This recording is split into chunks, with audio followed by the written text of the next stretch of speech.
Folks, welcome back to another Nostalgianomics Live. I'll be completely honest with you. I didn't even plan on going live today. I really still have a lot of work to do.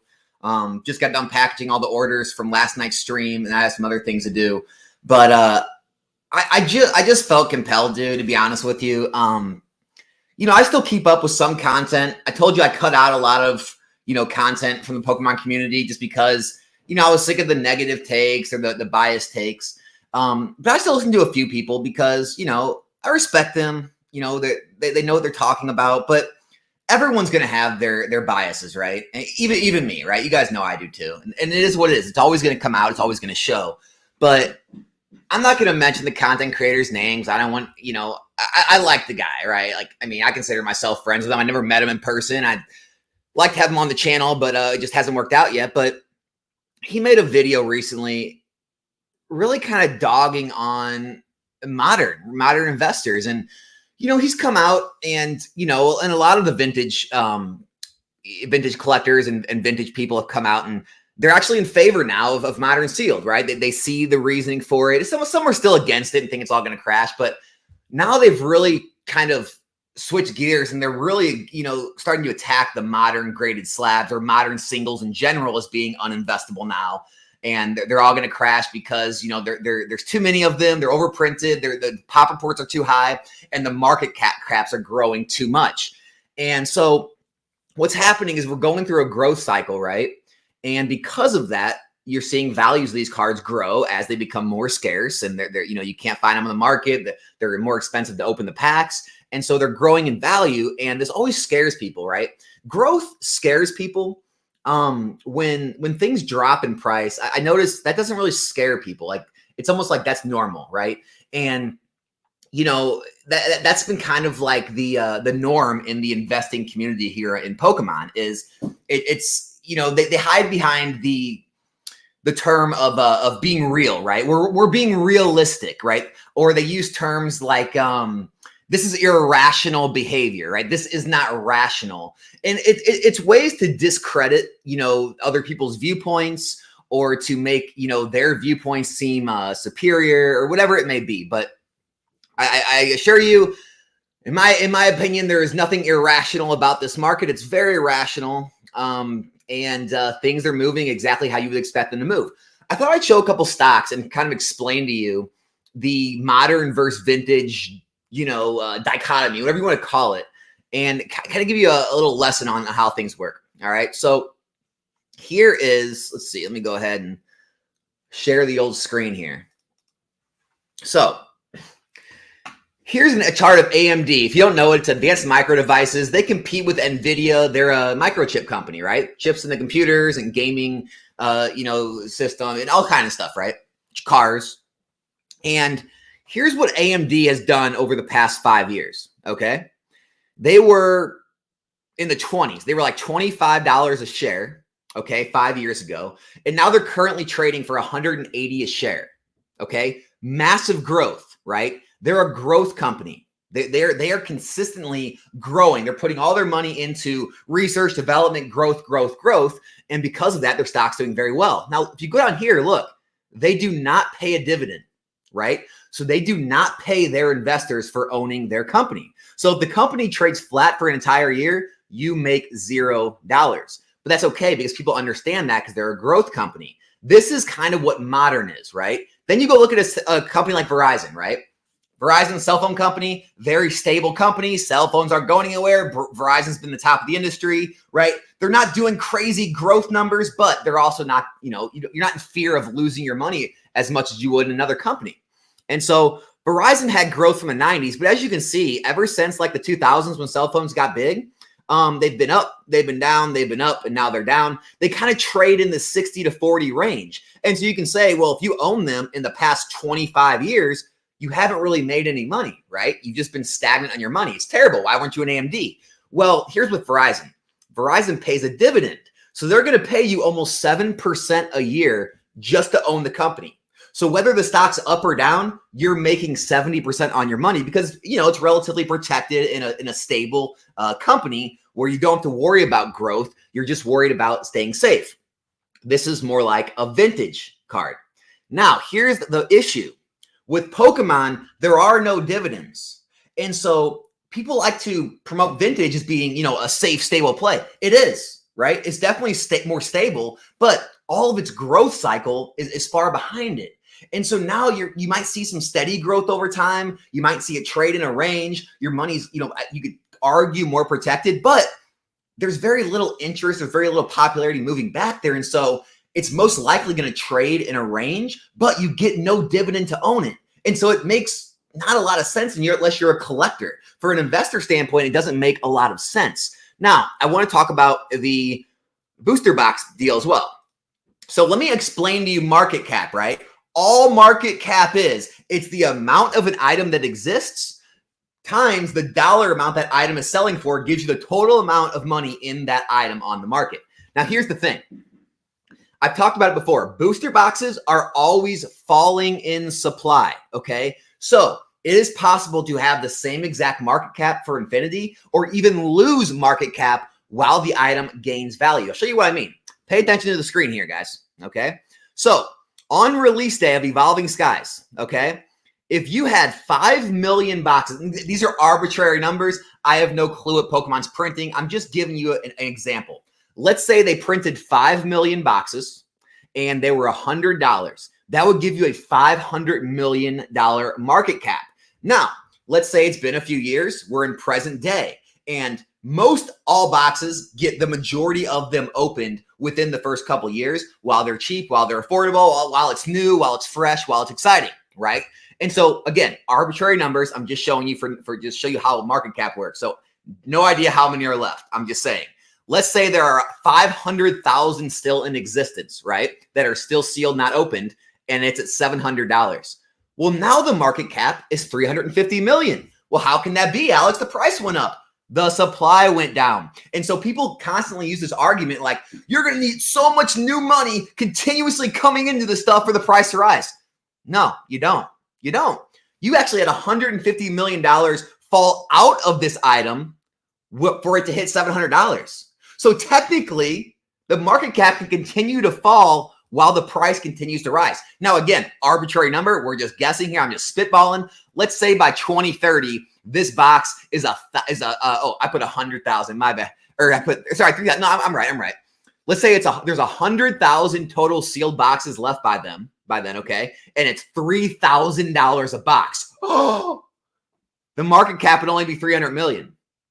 You'd still have less money in that product than it is now. Way less than it was from release day, but the price still went to $3,000. So the market can still support price growth. And this is the issue that people who don't believe in sealed product don't understand. They think that you have to have an infinite amount of money continuing to pour into the stuff for prices to rise, but you don't. It doesn't work that way. Also, there's been a lot of talk about market cap of modern cards. So the same video, same creator, everyone probably knows what I'm talking about. I'm not going to mention names because, again, I like the guy. We just have differences of opinions. Big deal, right? You can have differences of opinions, not hate each other. Pretty normal in life, right? I don't agree with all the things my friends or my wife or my parents or anyone else thinks. Like, everyone's got different, opinions. All this is. No attacking here. So don't take it the wrong way. But video was talking about how, Umbreon, the Moonbreon, right? Umbreon VMAX Alt Art is now, over a $12 million market cap for the PSA 10s. And, it's got more PSA 10s than everything else. You could probably say it's somewhere, I don't know, north of 13, 14 million if you take all the Umbreons graded in existence, right? And how this is like a big number. Guys, you can go look at like tons of vintage or mid-era cards. And when you calculate what price they're selling for compared to how many are in existence and all the grades, they'll dwarf that number. They'll dwarf a $12 million number. But for anyone who's more biased towards vintage, they see that and they say, well, that makes sense, though. It doesn't make sense that an Umbreon should have as much market cap as a vintage card. Why? Because you don't agree with it? It makes perfect sense. Sword and Shield has the more popularity, more love. It brought more people into the hobby that are going to want these cards 10 times fold what any other era people are going to want cards from, especially mid-era or vintage, even XY, even Sun and Moon. It's just the way it is, right? Umbreon has basically exceeded anything in Sword and Shield. It is basically like the second base set Charizard. And so when you're comparing it, you need to go look at the total market cap of the base set Charizard and then see where the Umbreon stacks up compared to that. Oh, wait. These are the kind of numbers you need to be thinking about. And so when people say, oh, this isn't going to last, it's all going to crash, just wait till the popularity dies. Guys, we're far removed from XY. We're far removed from Sun and Moon. Why haven't all those cards crashed, right? The popularity's died. We're 10 years removed from some of those XY cards. We're still seeing price growth, right? And you think the most popular card ever since base set Charizard is not going to have enough popularity to not only hold those prices and rise? And then people will say, well, Alex, it's different than sealed products. The market cap is always rising because there's more and more graded every single day. Correct.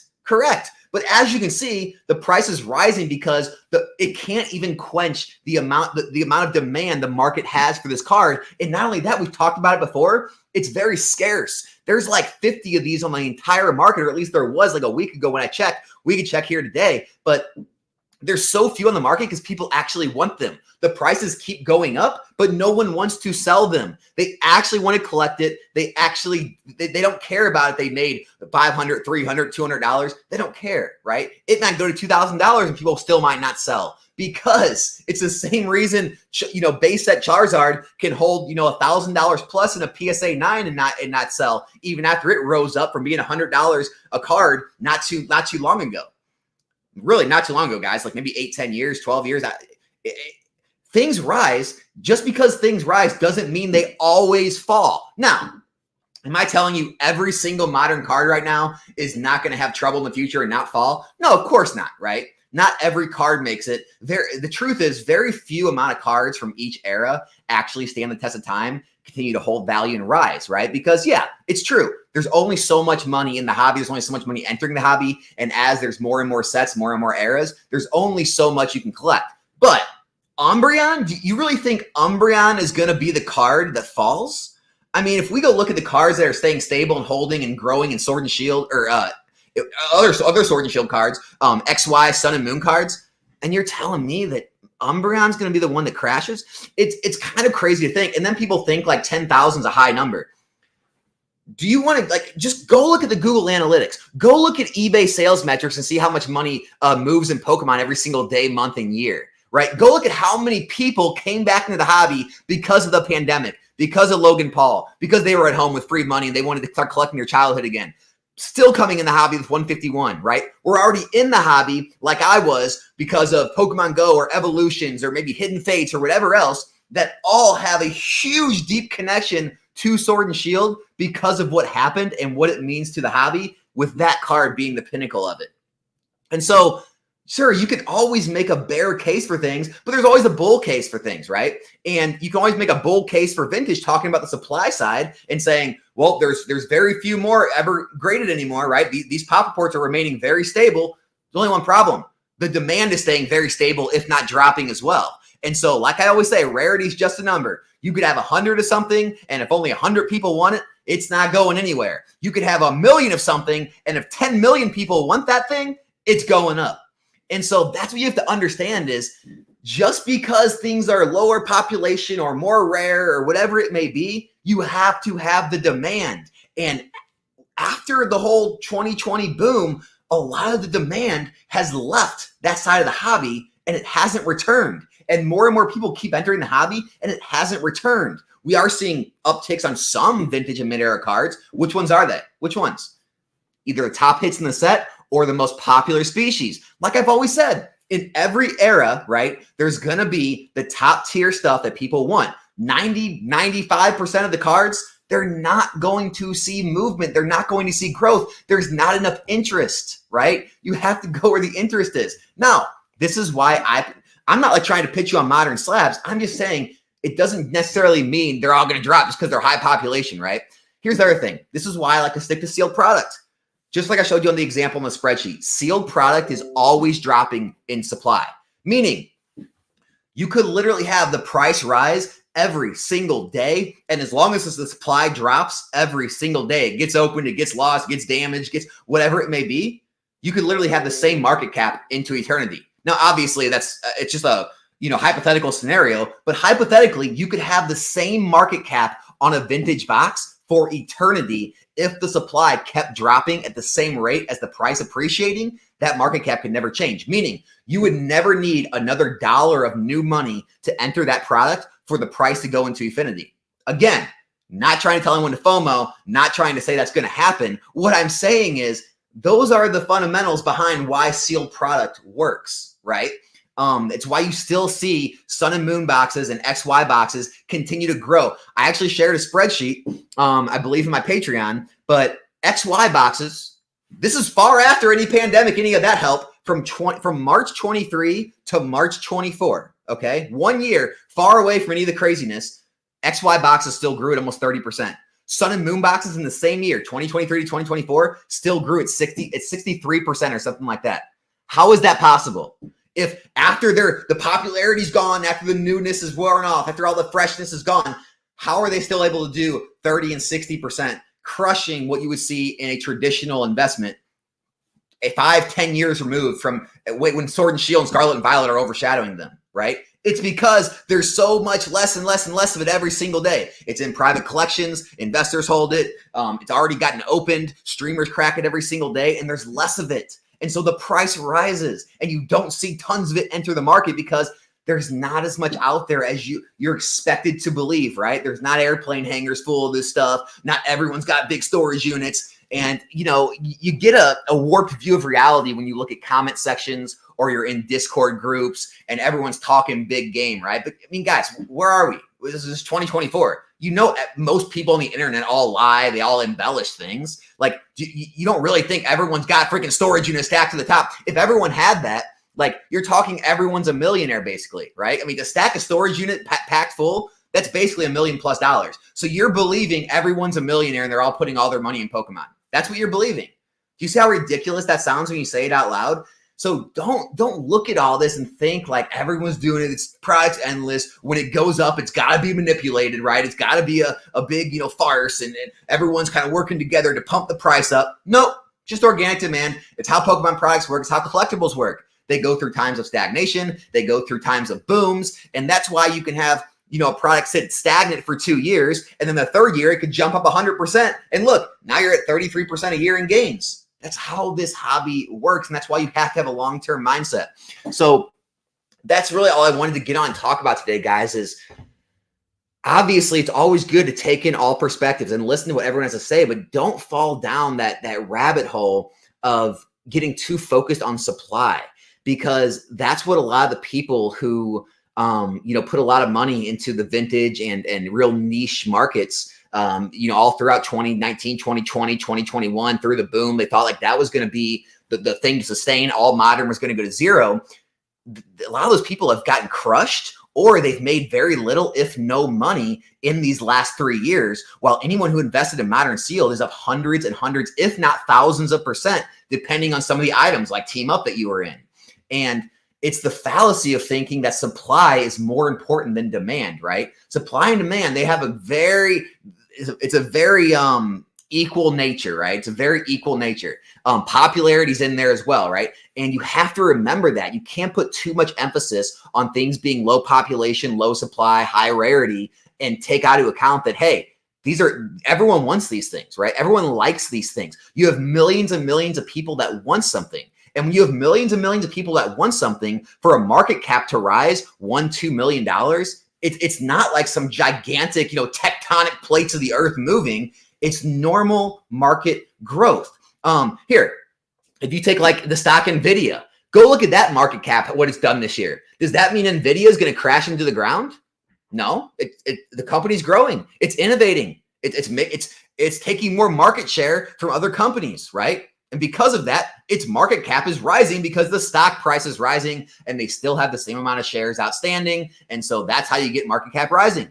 Same thing with Pokemon, right? It doesn't produce anything, right? It's not a producing company. It's just a stationary asset, but it's continuing to grow in popularity. And even though people will say, well, popularity will fade as time goes on, well, that's fine, right? But it doesn't mean the card's going to go to zero. It just might start growing slower, might have periods of stagnation until, more people that maybe grew up with it want to come back and collect it when they get their first jobs or when they get out of college, whatever it may be, and say, oh, I can afford a Moonbriar. Now I want to go get that. I couldn't afford that when I was a kid, or I couldn't afford it at that stage of my life. I was only 25. Now I'm 30. Now I'm 35. Now I got more stable. Now I can afford it. And that's what brings people back, guys. So that's all I really got. Like I said, I didn't really plan on making content. I just had people continuously reach out to me telling me to speak to this. And, videos like that freak people out.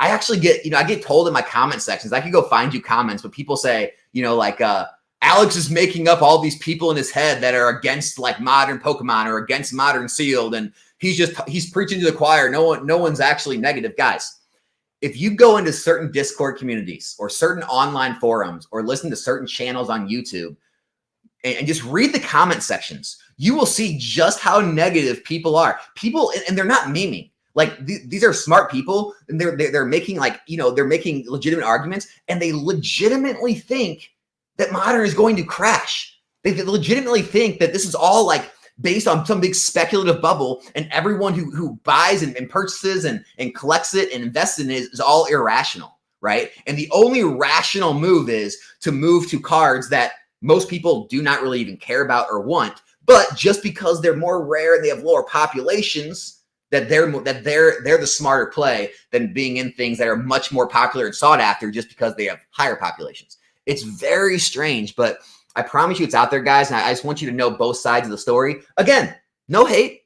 We're all on different sides of the coin in this hobby. We all have different beliefs. A lot of our beliefs they'll overlap. A lot of them are completely on two opposite sides, but let's not make this hobby like politics, right? We don't need to all be at each other's throats because some people are on one side and some people are on the other, right? I hope everyone does well. I just don't like when, people make it seem like modern is this big giant, bull trap and all the bears are going to take over eventually. Everything's going to go to zero. It's just not true. There's just too much data out there that says differently. And there's too much historical data now that says differently. So that's what I got, guys. Let's see what the chat's saying about this. I'd love to hear what you guys have to say. And then we'll end things kind of early. Like I said, I do have things to do. So I'll probably take some questions for a while and we'll cut it off. But I appreciate all 168 of you. Oh my gosh. Appreciate all you guys stopping in on Friday afternoon. I hope you guys are excited for the weekend. So we got Boomer 28 win. We got Market Scrapper in here. Bale Matu's in here. Ban Yuckum. I'm excited for this one. I hope you enjoyed it. Kryptonite's cards. Thanks for the giveaway last night, man. Can you talk about the projected gains on Sword and Shield today? Projected gains are hard, right? I don't have a crystal ball. I've talked about my predictions. I predict all the Sword and Shield alt art sets to be at $200 a box by the end of the year, with exclusions of Battle Styles and maybe Silver Tempest. Maybe Silver Tempest makes it there too, but I think they'll all be $200 a box. I predict that Lost Origin and Brilliant Stars will go out of stock on Pokemon Center, and that will push them up just like it did Chilling Reign and Fusion Strike up to $200 plus. Evolving Skies, I'd like to see hit $1,000. I don't think it's going to crash. I think it's going to be somewhere between 700 and 1,000. That's kind of what I see. I think the earlier Sword and Shield sets, I think they're kind of past any type of, ups and downs. They'll probably see steady growth. I don't know if I see any of them really spiking. I'm sure they'll continue to see steady growth up, but I really see the most, I really see the highest growth on the Sword and Shield alt art sets this year, as people continue to FOMO into it and the alt arts rise in value. And people like Cold Trainer Ryan open up tons of Chilling Reign booster boxes, removing those from the market and showing people how rare that Blaziken is, and showing people that other people are probably going to want to do that same thing in the future on streams. So they're buying up product or even buying up the Blaziken. And so all these things are good. All these things are good for Sword and Shield product. Joshua, what's up, man? Let's get back to work. Enjoy a meal and listen to the Cabal King. Hey, man, we caballing here, right? We caballing. I did get a haircut. I didn't cut it all off, but I did get a haircut. What's up? Don't look like a scrub with that clean haircut. Why is my hair the subject of so much debate? It's so strange. I wear a hat. What does my hair have to do with anything? I wear a hat every stream. No, Kaizi. Come on, Alex. I have a meeting at 12:30. I'll be back for the rest. Hey, man, I appreciate you stopping by. Oh, geez. Anyone got any questions? Let's see. The problem with the YouTube community is that YouTube gives people a voice when they really shouldn't be speaking. Not every expert knows what they're truly saying. And no, hey, I'm not taking anything away from people. Like, there's a lot of smart people in this hobby. They look at the same data that I do, a lot of them, and they draw different conclusions, and that's fine, right? Like, we have to be able to have back and forth discourse. We have to be able to have disagreements, right? And still be cool and still be friends. And that's all I've tried to do. I mean, I've kind of become a pariah in this space because of it. But I've never set out to hate anyone. I just set out to, make my opinion known and kind of talk against some of like the more accepted viewpoints that used to be and some of the things that are still being said today, and, give the other side of the story. And when you do that, and you're debating, unfortunately, people take that as like attacking, and they take that as like you're at each other's throats. And other people have taken it that way that I've debated with. A lot of people, though, they're cool. We talk off stream. Everyone kind of knows. It's just it happens when anyone sees things a different way. Random question. You a Teenage Mutant Ninja Turtle fan? Heck yeah, man. Grew up with the Turtles, bro. I just picked up some new Adidas while Pokemon hunting. Some new Adidas. What did they make a TMNT Adidas shoe? I'll have to check that out, man. I love dividend stocks, but less growth. Well, yeah, dividend stocks are great, right? Because that's the issue, right? There's no dividends in Pokemon. But yeah, for stock market, hey, throw something in a stable company like a Verizon. It's traded in the same kind of $40 to $60 trading range for the past 20, 25 years, and you're going to get paid 7% a year to own it. It's more than you're going to make in a bank. Maybe some years you're up money. You can take some whatever you want to do. But yeah, I get it. Dividend stocks definitely have, in my opinion, when you're younger and you're trying to build wealth, I think growth stocks are more likely not investment advice, right? This is just what I would do. I would like to go after more growth stock companies, but as I would get older, I would want to have my money more in like dividend type stocks because I want to protect the wealth and I just want to grow it slowly without losing it. So that's kind of how I see dividend stocks versus growth stocks. But growth stocks or dividend stocks are great. Hey, Alexander Johnson, what's going on, man? I hope to see you at some Collecticons this year. What's up, Levi? Doing good today. Doing good. Pokemon department store. I'm not sure I agree with the market cap take and taking prices and not raising market cap resulting in less cash needed to be added. I got to think on it, though. Well, hey, for sure on slabs, more cash will have to be added to keep those. But boxes, I mean, it's basically always falling unless the boxes are moving in price so rapidly and they're not losing supply as rapidly. That's the only time market cap would actually increase. But boxes normally actually lose market cap every single year because more of them disappear from the market than the price rises. So I don't know, man. That's all I was trying to say by that. I remember selling 3 Umbreons, $750 each. Me too. I sold both my PSA 10s in the 700s. Sad times. Each to get out of them, but I don't regret it at the time. But now a few more steak dinners would be nice. I hear you, man. I hear you. Oh gosh. Hey, Cryptomon, what's up, man? I appreciate you gifting the subs, gifting the memberships. Appreciate that. Exactly my thoughts on Moonbrian, Alex. I have 3 of them. 2 I pulled myself and graded, and the 3rd I bought. I just traded and sold the odd one for me for some other PSA 10 alt arts. Yeah, I've been getting some PSA 10 alt arts too. They are on the move. On the move. I feel like the Rayquaza V and ES is very understated card. Yep. Yeah, I mean, a lot of these alt arts, it looks like they're going to be on the move in the short-term future, at least. I don't believe anything you say unless I hear it from $100 Patreon. Oh, gosh. I love it. Oh, God. Yeah, that's another thing I wanted to put to rest. Yes, I have a Patreon, and I've made it very clear. There is no secretive information behind the paywall. And I'd argue there's no secretive information behind anyone's paywalls. I think most everything you can research and find for yourself. Here's the only thing the Patreon's for, guys. And this is to clear up any debates in the free Discord, right?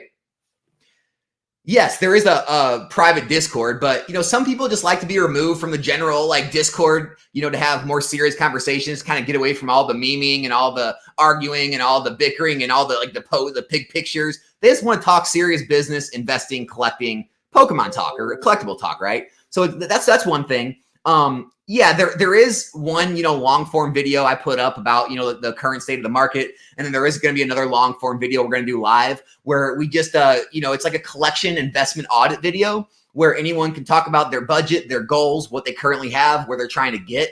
And I can give my advice. Anyone can give their advice on how to, the best way to structure going after what they would go after. So that's a cool video. And then other than that, obviously you can email me about anything. You get 10% off the pack breaks if you're a pack breaker. So you get, 10% off, meaning $10 a month is what the Patreon costs. If you open more than $100 in packs a month, you actually start saving money by being in there, which is crazy. But that's really all it is, guys. Like, I share different spreadsheets with the videos, different research I've done. And so really all it is just condensing information in one digestible form. But no, truth is you can go compile the information for yourself. There's nothing secretive, right? There's no secrets. It just makes it easier. It's more personalized touch and things like that. And then the last thing is people just want to support me and support the channel. And I appreciate all of you as well.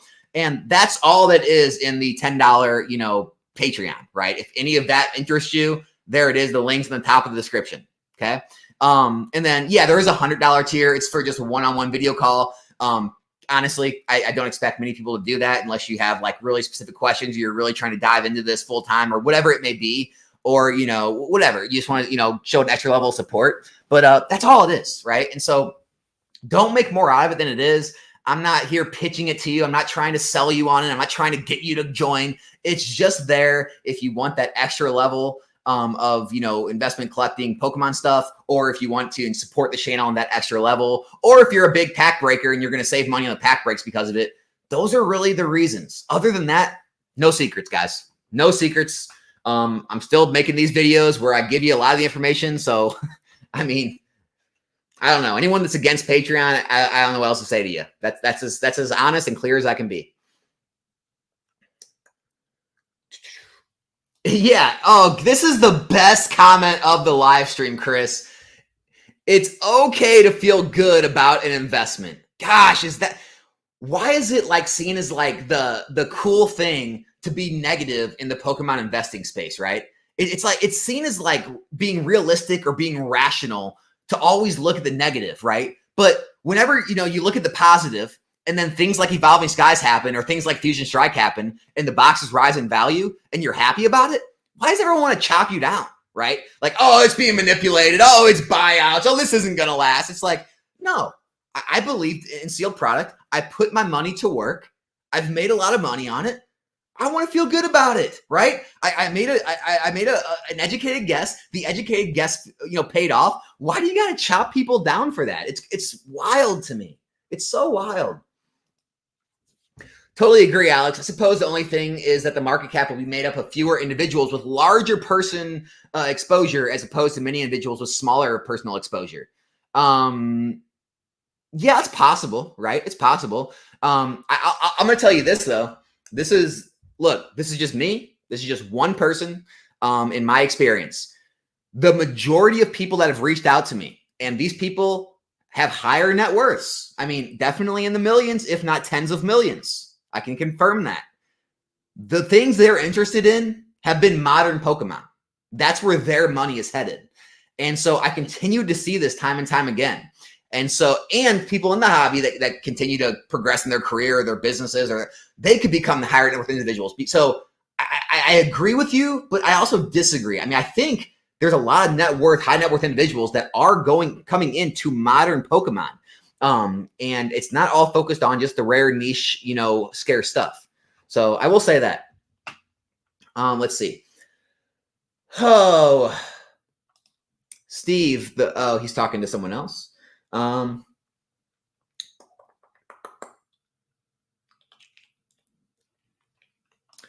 Alex, let them believe what they want, bro. Money time. Some online stores have Sword and Shields from 99 to 140. What? I'm not sure I understand that one, dude. Let's see. What percentage have you moved into One Piece, Lorcana, and do you think tons of people and their money spread into multiple TCGs? I don't have a large portion at all. I was just sort of speculating on One Piece. Lorcana, I don't have any. I was just sort of speculating on One Piece, and now I've actually started to divest from One Piece as the prices got so high, and then there's all these rumors of reprints and things started to move slower. You know, if One Piece starts to stabilize and starts to come out at reasonable prices, and it's not like to the moon out of the gate, and it's not so risky, I'll probably start investing more. But no, it's, you know, I have some in One Piece, some in Yu-Gi-Oh, some in some other stuff. It's primarily still all Pokemon. Modern kind of ruined my interest in vintage. Hard to get excited about Hollows anymore. I've been selling most of my vintage off for Modern. I've been hearing tons of people say this. I'm going to have, you know, Pokemon Plumber on the channel in the future. But when he gets he's moving in a new house. He's doing tons of construction on it. So he's busy right now, and he's also running his business. But me and him have been talking about the same thing. Him and other people he knows, they've been consistently selling off, you know, their high-end vintage slabs. Same with me. Yeah, I've been selling off my high-end first edition vintage slabs, and I've been moving it into Modern Sealed. And a lot of people are doing this, right? I mean, we're seeing a trend. And you know, you're telling me that I constantly have people reach out to me telling me this, and it's just because that's where the interest is, right? Like, it's, you know, you can keep trying to fight it, right, and get angry about it because maybe it's not your cup of tea, but you can't deny the masses, right? Masses move markets, and you can't deny that's where the interest continues to be heading. The arts are cooler. You know, it's got more people interested in it. They're at price points that more people can afford, and they're easier to find. Like, think about this.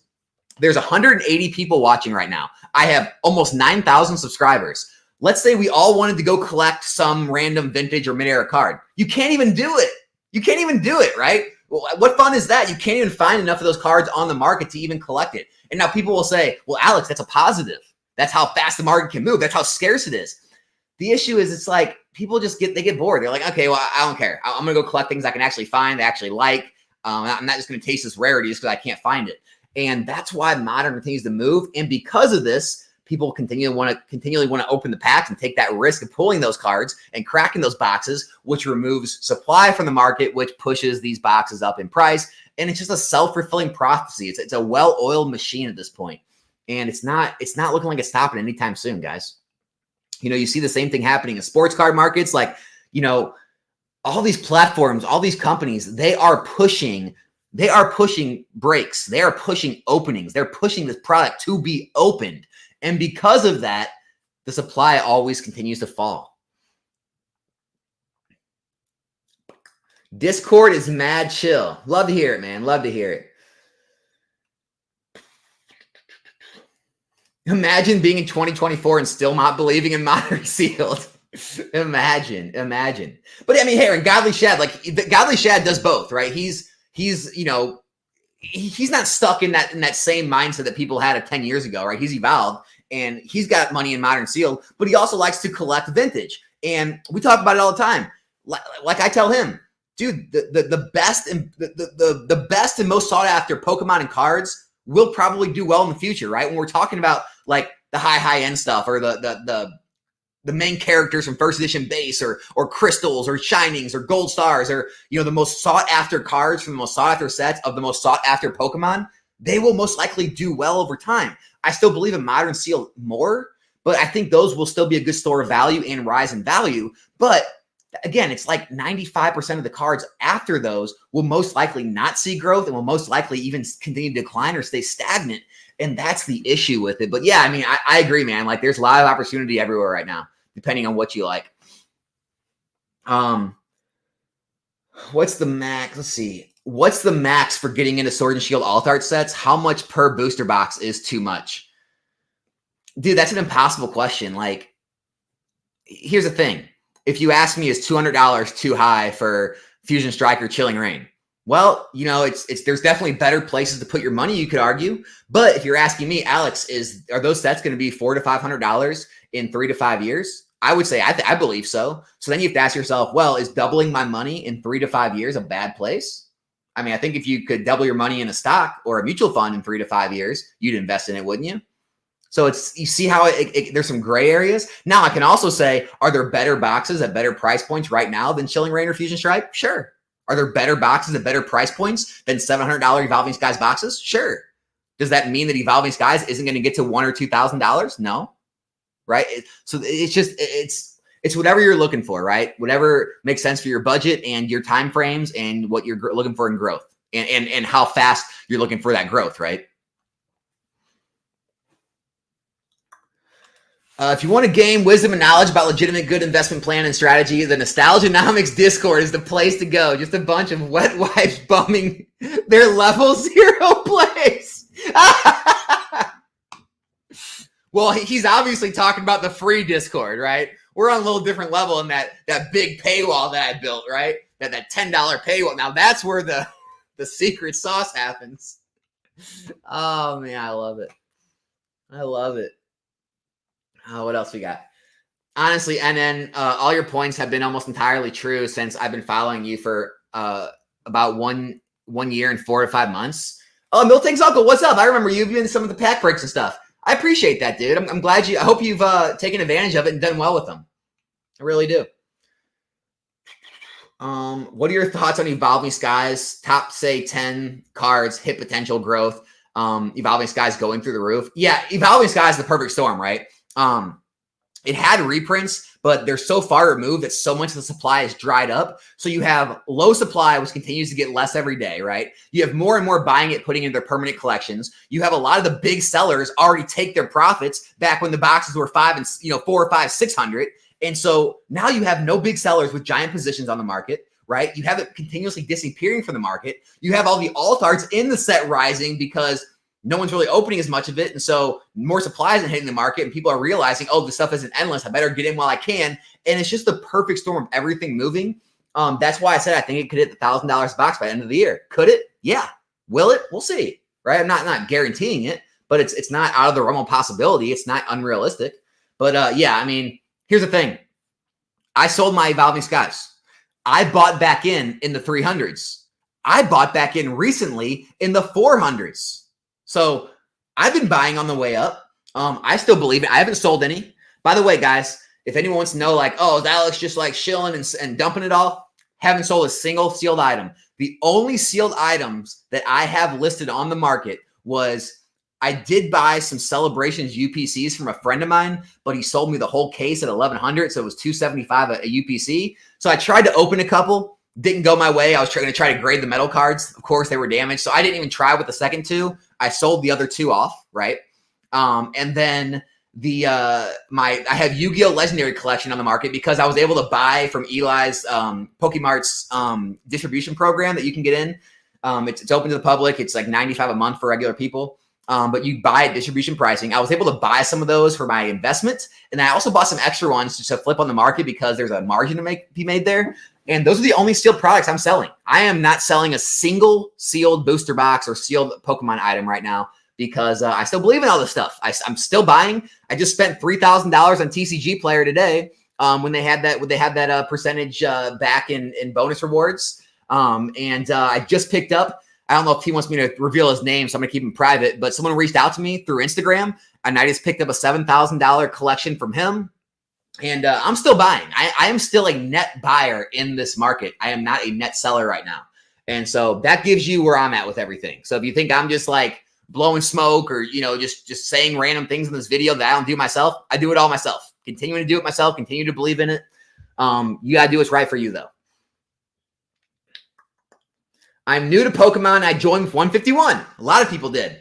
The 151 bandwagon, I have 5 ETBs that I'm saving. Hey, awesome. Yeah. I mean, here's the thing, Justin. Don't get too discouraged if they do reprint it. There's a very high possibility they could still reprint those before it's out of print because it's a popular set. But even if they do, man, you can always just, if you wanted to pick more up and double dollar cost average or just hold on to those long term, I think 151 will do well long term. But just be careful buying in early and getting discouraged if there's a reprint. That's the only thing I have to say.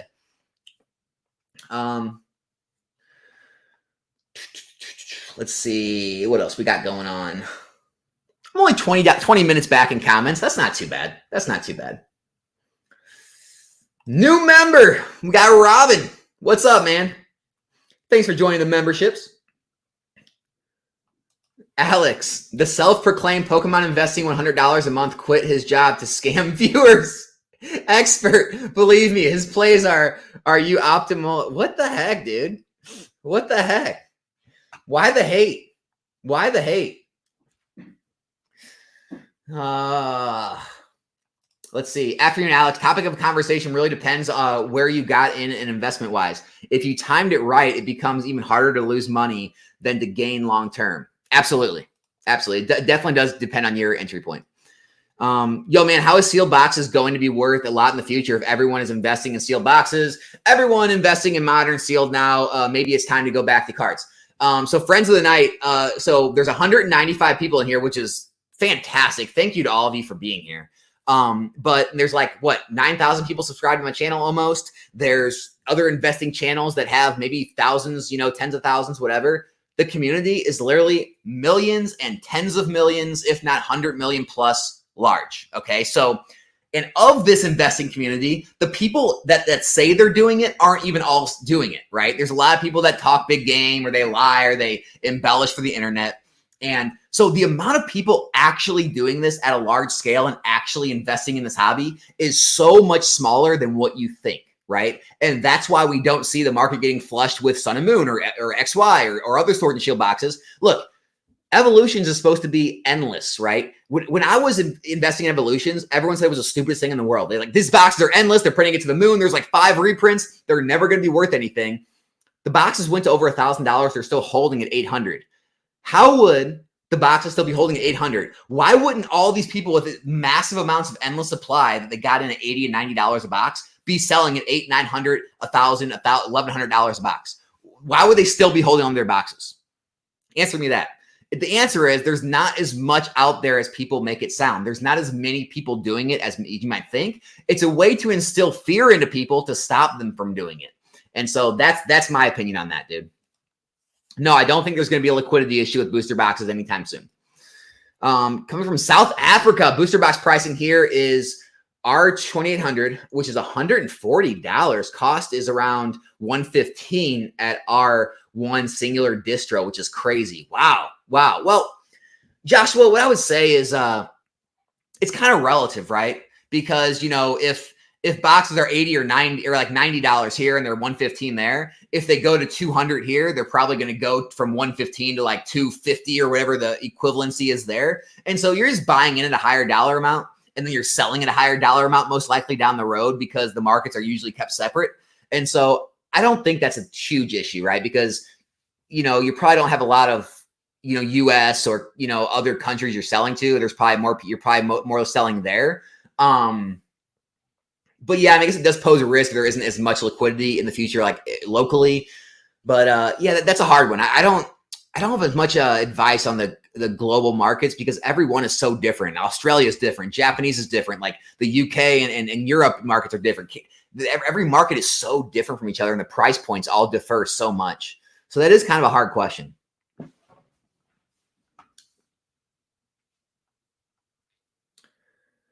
All right, that's enough. We're going to go ahead and call it quits on that one. All right.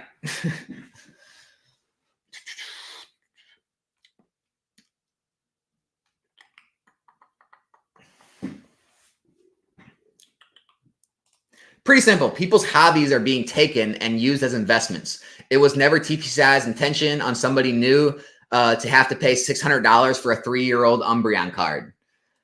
I mean, I don't know what their intentions are, but I mean, this has happened since the beginning of time with collectibles. It is what it is, right? I'm sure it wasn't Beanie Baby's intentions on those things being, I actually never mind. Actually, I think it was Beanie Baby's intention on making, and that's why it failed, because they were sold as investments with little investment books telling you how long they would be. That's actually funny that I brought up that point, but no, I mean, I just think it's the free market working its way. I mean, there's more demand than there is supply.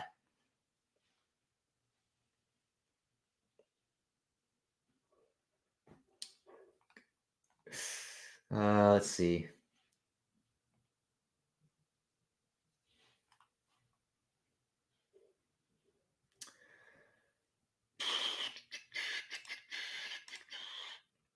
All right. Just clean up some garbage in the chat. That's all, guys. Sorry. TCG players 8% store credit on Seal today, and if you sign up for the $8.99 a month membership they have, you get an extra 2%. Which, if you're buying enough, it actually makes sense. I did that. So I'll probably cancel after a month, but I got the extra 2% for today. But would that mean any booster box I was going to buy a Cosmic Eclipse? Yeah, any sealed product. It should show up in your cart when you check out. It'll show up how much bonus bucks you're going to get. I took advantage of it. I bought a lot of stuff today.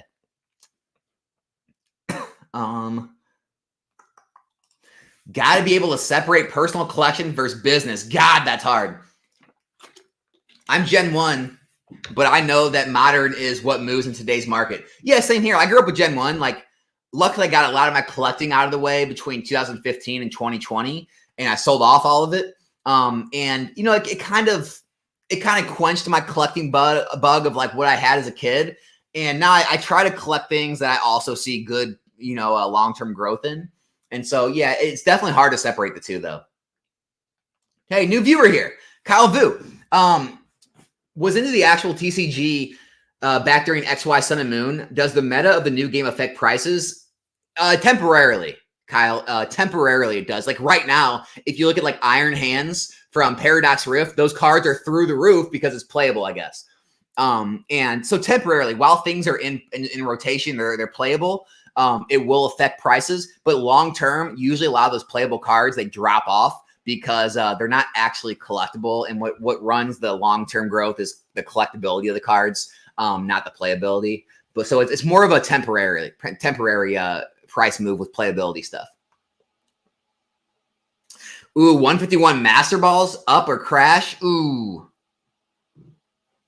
I think they're going to be stable. Like I think Japanese is going through a max exodus right now. With a lot of the people who are kind of just there for the stonks starting to leave the hobby, or not leave the hobby, but leave Japanese and come back to English or something else. And so I think I don't think it's like going to crash. I just think it's going to have very little growth in the near term, just because there's, you have a lot of supply with less and less demand right now. But I do think those are, they're cool enough, they're rare enough, they're unique enough. They'll probably, in my opinion, I think they'll probably do well long term. But right now, maybe it's time right now to pick some up, or as they continue to maybe fall off a little bit more. That's kind of my opinion on those. Vintage got me back into the hobby because of nostalgia. Modern kept me in the hobby. Same here. Exactly the same here. Got back in with vintage. The new arts back then in XY. Like back then in XY, those secret rares, those full art megas, like all that stuff, that was all new, right? That was like I came from regular little hollow on the box, right? And so that's what kept me continuing to open packs and staying in the hobby. And so I feel the exact same way.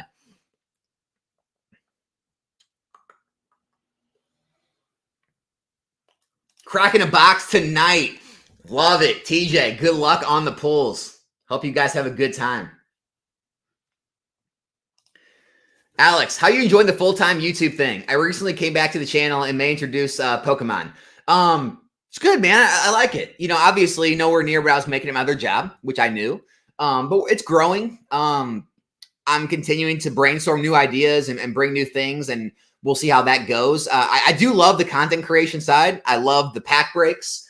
I love, I love the discourse of people back in the hobby. I love like trying to come up with new moves for the business.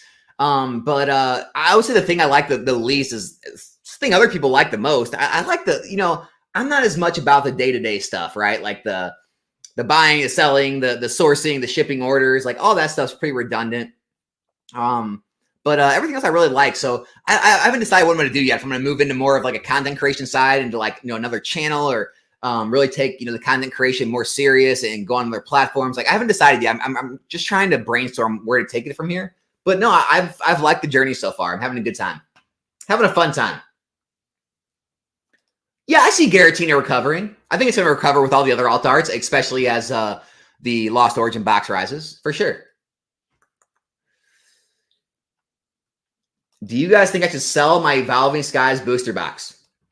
Here's the thing, Paprika. If you're going to sell in person, you have $700, right, with no fee shipping. If you're going to sell online and you're going to eat fees and shipping, just remember, you have to think, where am I going to put that money, right? Where am I going to put that money that's going to do better than Evolving Skies? If you're going to put it in, if you're going to sell it online, well, you got 13% fees, which is 70, 80, $90, $91. And then you have shipping. So say $100, right? So you're only going to have $600. So that $600 that you take out, you're going to have to put that somewhere that performs better than the $700 you have in the Evolving Skies booster box, right? So say you buy a $600 case of a modern set, like a Paldea Evolved. Then you're expecting Paldea Evolved to perform better in the next, whatever it is, 1 year, 3 years, 5 years, than the Evolving Skies booster box. That's the only reason you would sell it, is if you think something else is going to perform better that you could put your money in now, right? If you're just going to sell it because you're afraid because it jumped up in price and you're just going to get cash, like, what are you going to do with that cash? Like, that's what I would say, is have a plan for when you sell. And then just, trust your plan, go with it. Sometimes it's going to work out. Sometimes it's not. That's investing. You don't have to get it right, to make a good play. Like, you don't always have to get things right, but just make sure you have a plan of why you're doing it, is what I would say. Have a why.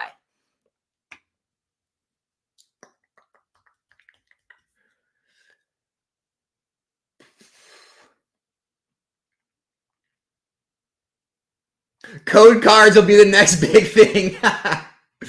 Could be, man. The online packs, right? The Pokemon online digital stuff is gonna kill all the traditional, physical cards, right? So is that what we hear? Is that happening?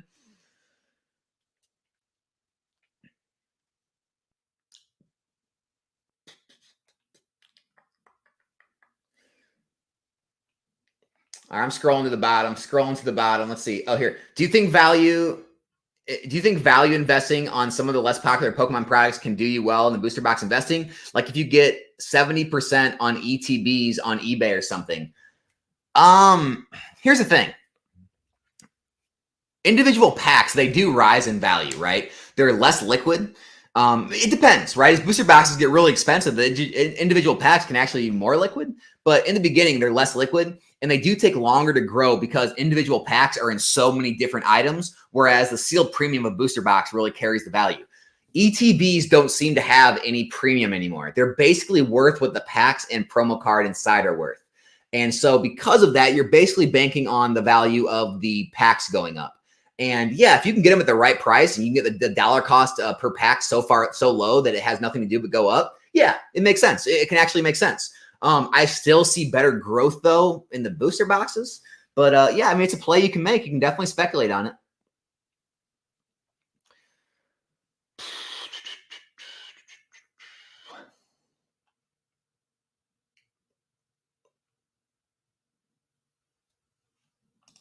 I have a 401k. I don't sweat when the market goes to shit for a day when I'm not pulling out till I'm 67. Yeah, that's the thing, guys. It's like, the thing with investing in Pokemon, it's so funny because like I can already tell you what's going to happen. All right, just watch long enough, right? Because there will come a time where another point of stagnation happens and things aren't moving quickly anymore, right?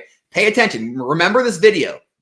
You're going to be watching other YouTubers and they're going to show the market and they're going to show 3 months, 6 month, even year charts. And they're going to say, guys, you're not making any money Pokemon investing. You're all stupid. It's not working anymore. Look, this chart has remained flat for an entire year. You could have put your money anywhere else and made more money. What they forget to tell you is, well, yeah, Fusion Strike, Chilling Reign, they went flat. They were at $80 to $100 a box for like a year.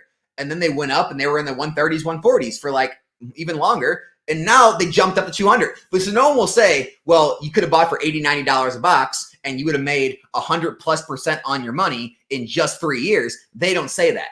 They say, look at this little snapshot. It's stupid to Pokemon invest. So just remember that when the bears come out again in the future and they try to cherry pick these little charts and act like this stuff doesn't work. Guys, with time, with attrition from the market, sealed product goes up. Rest assured, as long as you're in it for the long haul and you don't need the money right away, you're not trying to make a quick flip. Just like James said, it's like a 401k. Give it time. Every booster box in Pokemon history has risen over time. That's all I got to say.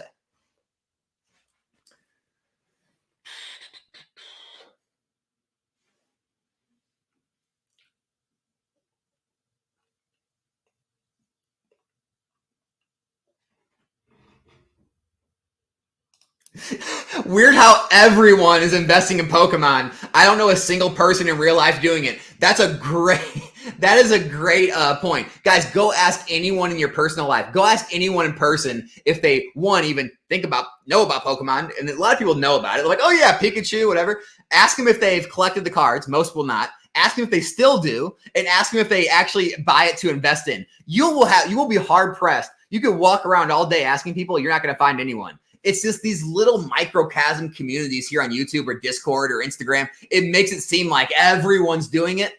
The general public is not doing it, guys. I can assure you. Alex, is now the time to buy PSA 10s, 151? Dangerous. I've been buying alt art PSA 10s because they're not confirmed, but they're basically out of print. It's very dangerous buying those when you could get a reprint of 151, which could significantly affect the prices of the singles, right? And especially if it comes out and it's really good quality, ooh, that'd be bad, right? And so be careful. It's early. Now, if a reprint doesn't come, well, you're gonna look like a genius. It's just make sure you understand the risks. And again, if you want to buy in now, you can always dollar cost average when if it does get reprinted and the prices do drop, you can buy another one and dollar cost average down. That's always a thing as well. You can't always get the tops and bottoms. Guys, I see a lot of people asking me about Chinese product or Korean product. I don't mess with any of those, I don't want to say like lesser languages, but like they don't have the popularity or demand of like an English or even like a Japanese does. And I just don't think they have the legs long term. I mean, I think there's probably quick, short-term stonks you can make here and there or plays, but I'm not putting any of that stuff away for long-term holds.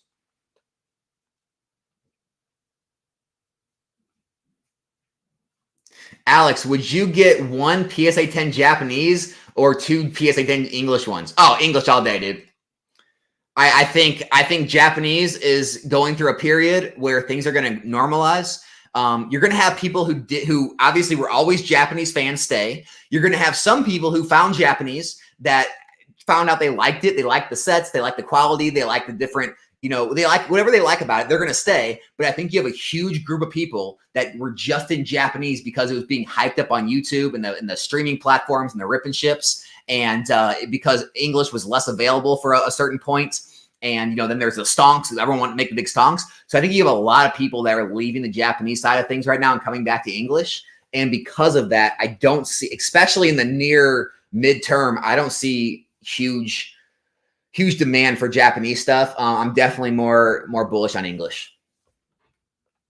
It doesn't mean Japanese is going anywhere, guys. Don't get it twisted. Like everything's fine. It's just, it's going to go through a period of little to no growth, in my opinion. Pokemon Center ETBs,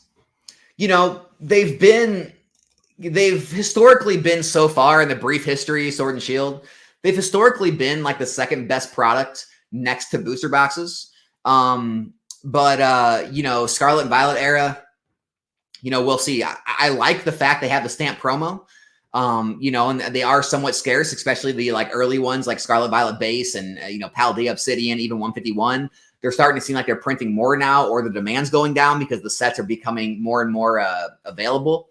But I think the Mimikyu one from Paldean Fate sold out. But so I like them next to booster boxes. Like if you were asking me, Alex, other than booster boxes, what's next? I'd say PC ETBs, especially if you can buy them at retail on the Pokemon Center. And then after that, bundles or something like that. But booster box is king, and then PC ETBs is probably right under that. So yeah. They're a good collection item, and I think they can see growth over time because of the scarcity and the uniqueness of that, having the low supply just being from Pokemon Center, not distribution. So you're not having to fight with distributors and all these big sellers who get product really cheap. You're able to get it at the same price everyone else is getting it. So it's an equal entry point, and it's got that stamp promo. And so I do like PC ETBs.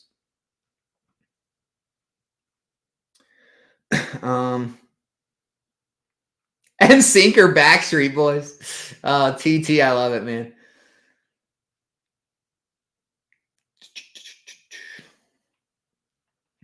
Alex, you can't be talking about Fusion Strike. Back then, you were Zard UPC fanboying. I got all of it, bro. I got it all. I can talk about any of it. Zard UPC is doing good. I mean, when I was talking about it, it was 80, 85 a box. It's selling for 120, so I don't know, 50% gain or so.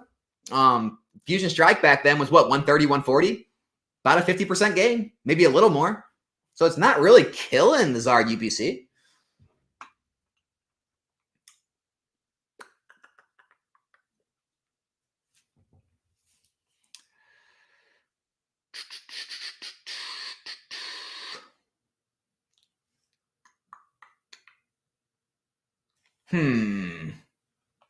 I showed quite a few people how good my Pokemon investments are doing, and still nobody does it outside of me. Yeah, everyone thinks it's like a scam, too good to be true, whatever it may be. It's funny. And that's what tells me that not as many people are doing this as people think, and it's going to continue to be successful. That's all it tells me. Pokemon's massive. Hey, speak of someone with a gigantic net worth. Brian, Pokemon is massive, but guess what? I know many thousands of people I coach on business and wealth building, and none of them invest in cards. Well, maybe half a dozen at most. There you go. There you have it. There you have it.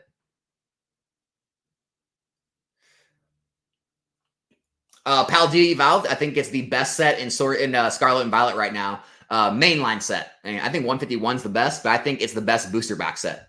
Yeah, I think it's better than Temporal Forces too. So I have my largest position in Scarlet Violet in Paldea Evolved. That tells you where I'm at.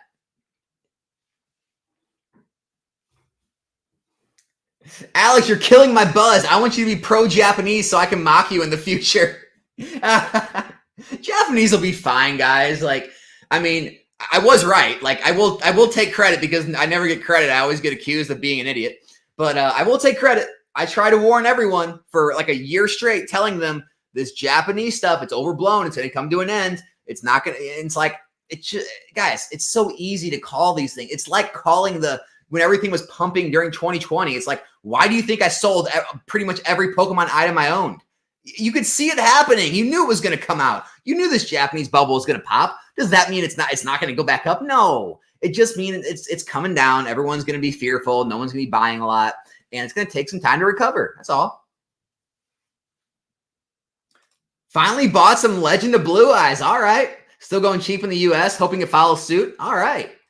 So I believe there are tons of upside with so many people yet to even come into this Pokemon space. Yeah, it's continuing to grow, Brian. I agree, man. Will sets with high hit rates do better over time? You know, the cards, the hit rates, they have a little effect on it, but it's more about the supply. It's more about as the supply gets less and the scarcity goes up and all the big sellers aren't left in the market and there's less and less available. That's what rises the price of sealed products. The better sets obviously do better, but I don't think the hit rates really affect it. I think it's the cards, like the popularity of the cards inside that have an effect.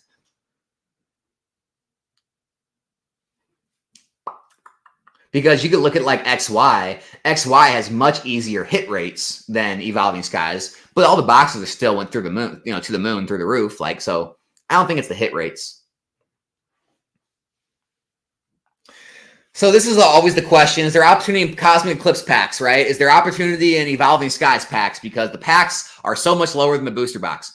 Guys, it's just the way it always is. Like, people do not value loose packs the same way they value a sealed booster box. Now, yeah, the packs usually do follow the booster box up at different rates.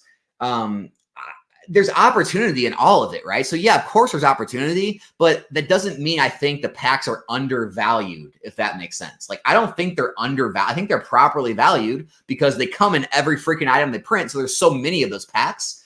But yeah, I think there's obviously opportunity there as well. I just don't think it's like a glaring, oh my gosh, this is like a gold mine. It's an opportunity, but the packs are properly valued.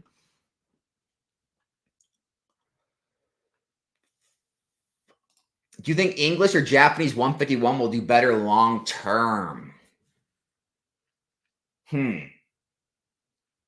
It's tough. It's really tough. I know a lot of Japanese specialty sets have outperformed English specialty sets. It could, the Master Balls has got the uniqueness to it. It is a booster box. It's not a, ETB or UPC. So yeah, it's possible. It's possible Japanese could outperform it. We'll see.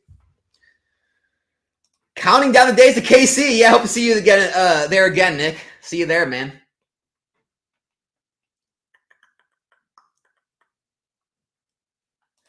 Brian says, I'm in California doing a keynote talk at a big conference tomorrow.